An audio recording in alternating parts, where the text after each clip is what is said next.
going to talk about writing our domain and range in interval notation. What we did before is we used compound inequalities, the smallest number to the left, largest number on the right, and we put our variable x and y in the middle, or x and f of x, or n and c of n. So interval notation is for any numbers that are going to be continuous from a start point to an end point. And what's in question is whether or not that end point is included in the answer or not. So if we have less than symbols or greater than symbols when we look at our inequalities, we're going to correspond those to parentheses for our interval notation. If the endpoints are included, which means there's equal to lines underneath your less than or greater than symbols, then we're going to use closed brackets. So those endpoints are included. So we are going to be very careful not to get confused with open parentheses for an interval and that of an ordered pair of points. So you have to understand what we're talking about when we look at the difference between a point and interval notation. So part of our what we call family of functions, our first function we saw was a linear function where it was y equals mx plus b. There was my y-intercept. Here was a positive slope. There's my line. Now, if we talk about what is the domain and what is the range, because this line goes forever to the left and going down and going to the right and up, I can touch every possible x coordinate. If I think about a vertical line, I'm touching every part of my x-axis with my line.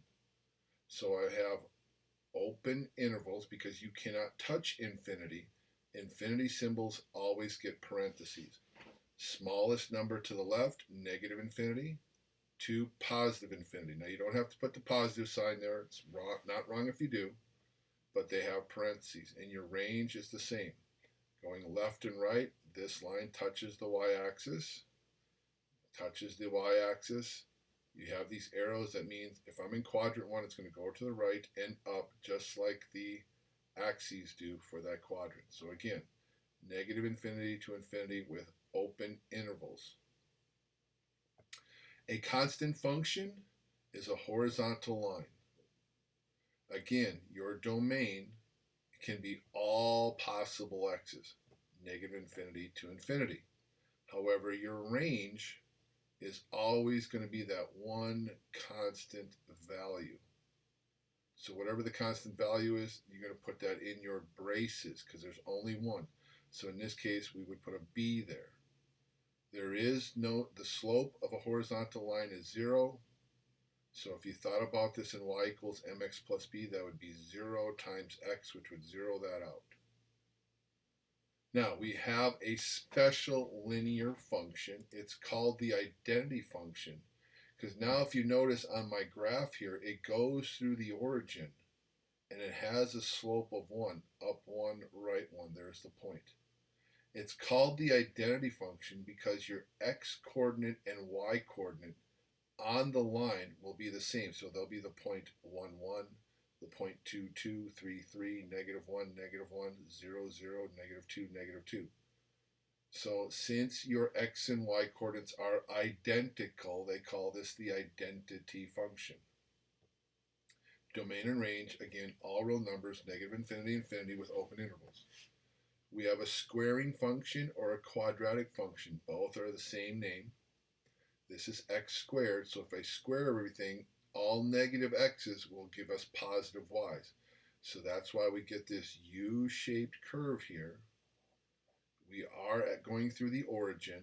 Again, I can have every x to the left and every x to the right, so my domain, all real numbers, negative infinity to infinity. But my range, I can physically touch the 0, even though there's no closed dot there. I'm touching it. Bracket 0 to comma infinity, smallest y to largest y. Our cubing function, this is x cubed, but when you cube negatives, you will have negative values again. So it looks like that U curved has the left side of the u twisted down. So that means your domain and range are both all real numbers, because I can go to negative x to positive x, negative infinity to positive infinity on the x, and negative infinity to positive infinity for my y's. Next function is called an absolute value function, v, in the absolute value. It's a v-shaped curve. So like the squaring a quadratic function, the range is going to start for 0. The smallest possible y-coordinate will be 0, and it goes up to positive infinity. Domain, again, all real numbers, negative infinity to infinity. Now we're going to get to our reciprocal function, which is 1 over x.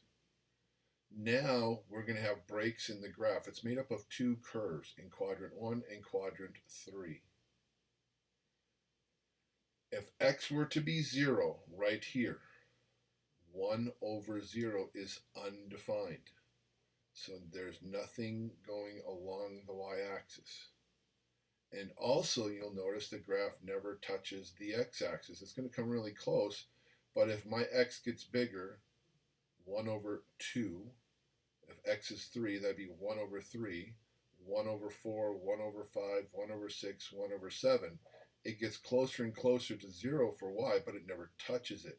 So therefore, in your range, we can't touch the 0, and for the domain, we can't touch 0 for the x. We can have all the negative x's and positive x's, all the negative y's and all the positive y's. We just can't touch 0. So your domain and range is broken into two parts because there's two graphs. Our square root function. You can only take the square root of a non-negative number, which means 0 and positives. So we start at the origin, and I can have all positive x's. Square roots must return positive y values, so you can start from 0 up to positive. So everything about the square root function stays in quadrant 1, where your x and y's are positive. All right, we're going to match up these graphs with our functions that we just looked at. So looking at our first graph, there's the V shape, so that's my absolute value. So I look for absolute value bars around my x, that's choice E. Here I'm broken into two parts, that's my reciprocal, that's the 1 over x, we just talked about that, that's C. Here's my U-shaped, that's my x squared, that would be G. Here is a line, but it's going through the origins. This is y equals x, or f of x equals x, my identity function f. Next graph here for 5, here we have all in quadrant 1. That's my square root graph. So that's B. Here is my U-shaped curve with the left side twisted down. That's my cubic curve. So x cubed, that's H. Whoa, what's this? We didn't see this one before. It's two graphs. It's similar to this, but all these negative y's here have been flipped over the x-axis and now go up. So the one way we learned how did the left side become all positives is by squaring it. So this, number 7, is 1 over x, but it's been squared. And that makes all your negatives x's become positive y's for the output. So D is 1 over x squared. It's the reciprocal function squared. G kind of looks like the cubic graph, but it's not going up and down really fast. It's going up really slow. So when you see this on its side, that's the cube root graph. It still increases. It just increases really slow as compared to x cubing. Number 2, select all the following graphs which represents y as a function of x. So if I want to be y as a function of x, every x coordinate can only correspond to one y coordinate. So we use what we call the vertical line test.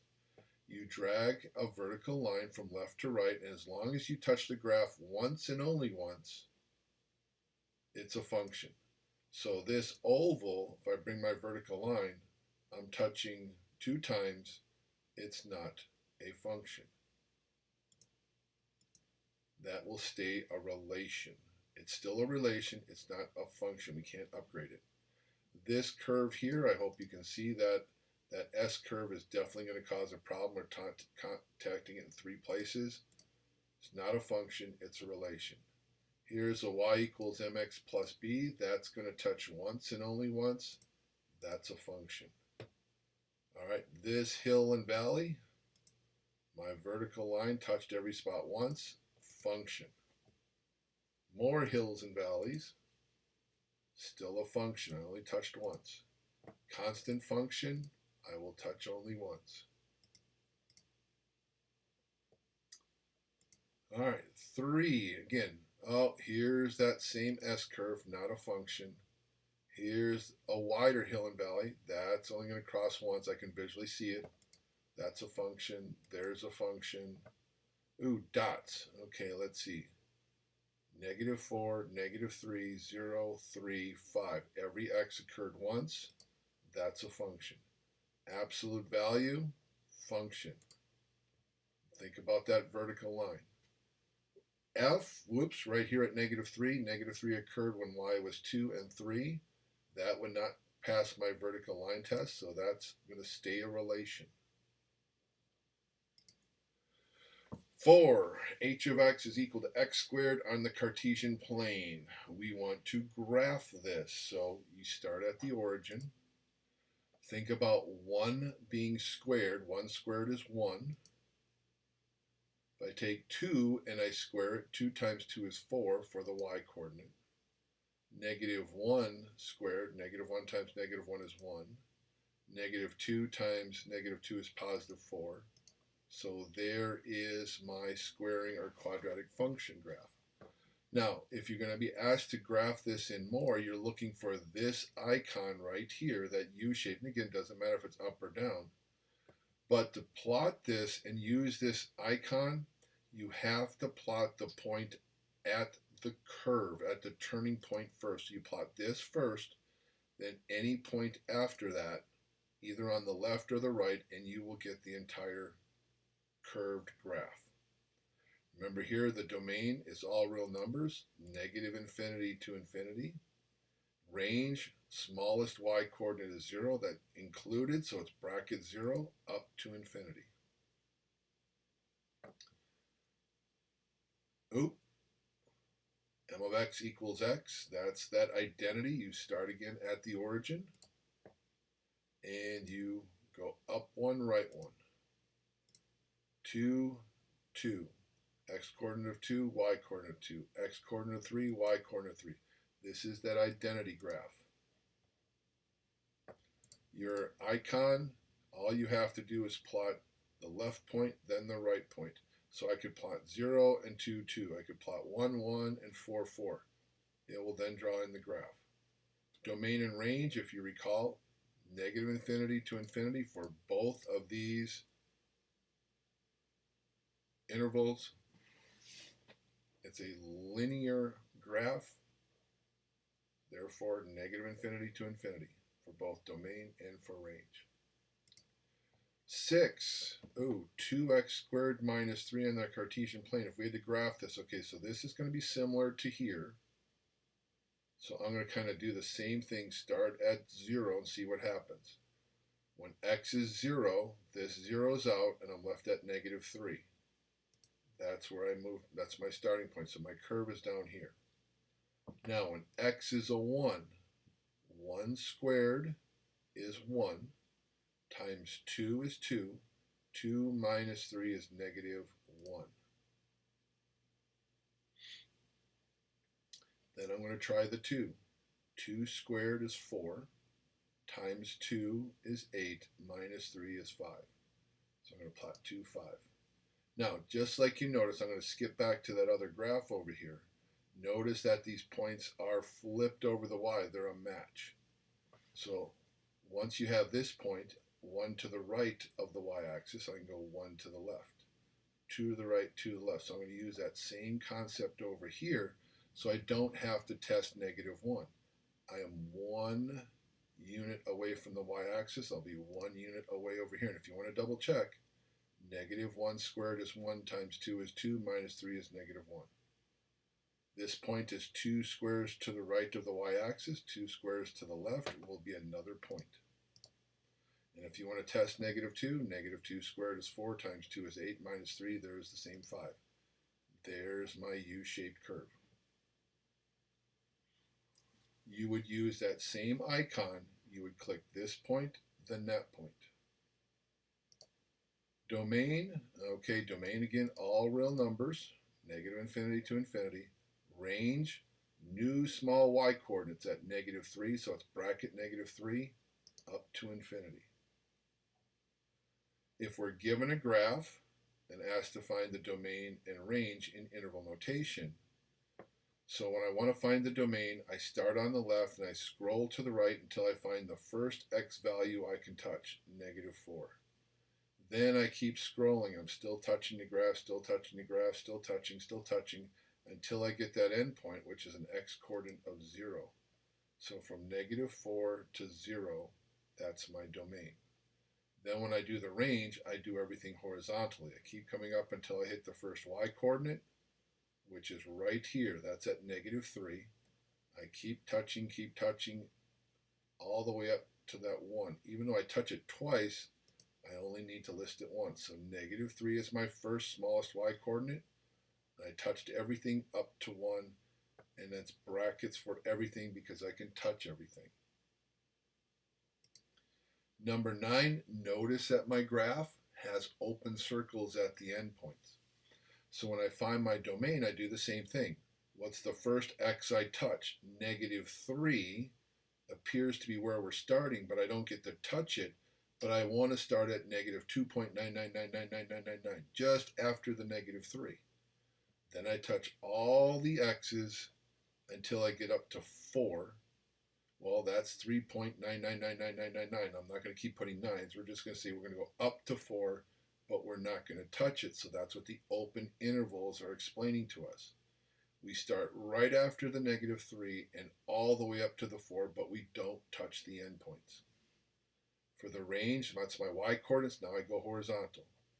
First y coordinate I touch, -3 with the open circle, so I'm starting right after -3 and going up to 2. Again, since I'm not touching those endpoints, they get parentheses, not brackets.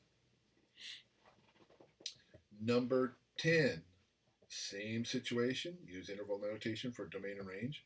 Start at the left. First x I touch, -3, and it's closed, so that's a bracket. I'm touching until I get to the x coordinate of 2 with an open circle.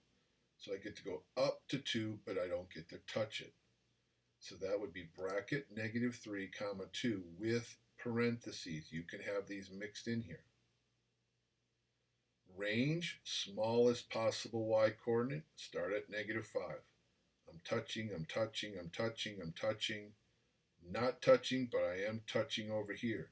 Still touching until I get to the biggest y coordinate of 4. So -5 up to a +4. All those y's are being used. Again, just because there's no dot there does not mean I don't touch it. 11, writing the domain for these graphs. Okay, notice that the graphs here do not have open circles or endpoints. So if there's nothing on them, that means they go on forever. So my domain, since I'm down here in quadrant 3, goes down and to the left forever, here to the right and up forever. So -infinity to infinity, both for the domain and for the range. Here was that reciprocal function. Notice I cannot touch 0 for the x, and I cannot touch 0 for the y. So -infinity to 0, close it off with a parentheses, union that with parentheses 0, comma to +infinity. We can touch all the x's except for the y-axis. That's the way we write it. And then for the range, will be the same thing, because again, you can't touch the x-axis. That's when your y coordinate is 0. So it's the same answer. 13, we have our absolute value graph. I'm touching. All my x's are touching from left to right. Domain, all real numbers, -infinity to infinity. Range, can't touch any negatives. My first touch is right here at the origin at y is a 0, and then I keep touching everything going up. Bracket 0, comma, positive infinity, parentheses. Again, you don't have to put the positive, that's just my habit. 14, we have a graph to find the domain and range. It says, suppose you're holding your toy submarine underwater, you release it, and it begins to ascend. The graph models the depth of the submarine as a function of time. T is on the x-axis, and did they tell us what our y-axis is? Nope. Oh, wait, depth, D. Okay. So what's my domain? Starting right here. 1, there's 0, there's -1, so we're starting at 0, and we're done in 3 seconds. So 0 to 3 is my time. My depth, -2 to 0. 15, below is the graph of the function h of x. Estimate as close as possible the value of h of 1. So 1 is in the x position. I go to 1. I go down to this point right here. It looks like I'm at around -2.0, let's say 25. It looks like it's a fourth of the way down. So that's my value. Now this one's interesting. Estimate as close as possible the value or values, which means there's more than one, of x when h of x is equal to 1. So that's my y-coordinate. So I go to the y-coordinate of 1 and I look at everything going left and right, and holy cow, 1, 2, 3 possible points to look at. So it looks like I am just shy of -2. So I'm going to say negative, let's say 1.95. We'll call that a -1. And this is not quite in the middle, so I'm going to call that 2.4. There are my 3 possible x coordinates. That will give me a 1 for a y coordinate. 16, the function v of n represents the value of an investment in thousands of dollars after n months. The input quantity, that's the top, that's my n, that's the number of months or time in months. Output is the thousands of dollars of my investment value. So what that means is that all these y coordinates must be multiplied by 1,000. So after 2 months, I don't have $11.70. I multiply that by 1,000, which means move the decimal point 3 places to the right. That's $11,700. That's what that would represent. All right, write a sentence explaining the meaning. Well, here we just kind of did that. The statement V of 25 equals 27.8. What that means is that in 25 months, my investment will be worth $27,800 in that 25-month span. So as long as you can state 25 months in the statement and the investment is worth $27,800 for value, however you write it will be good. I'll just be looking for those 2 key phrases. All right, D, determine V of 3 and write a sentence explaining the meaning. Okay, so we got to go to 3. It's 12.4. That's done. Now, what's its meaning? Well, just change it out. 12.4 times 1,000. The value of the investment is $12,400 after take out the 25, put in the 3 months. Determine n when v of n is 15.2. So we'll go to the v of n. There's 15.2. N is 7. And now determine that. Well, the value of the investment is $15,200 after n 7 months. And that wraps up this section.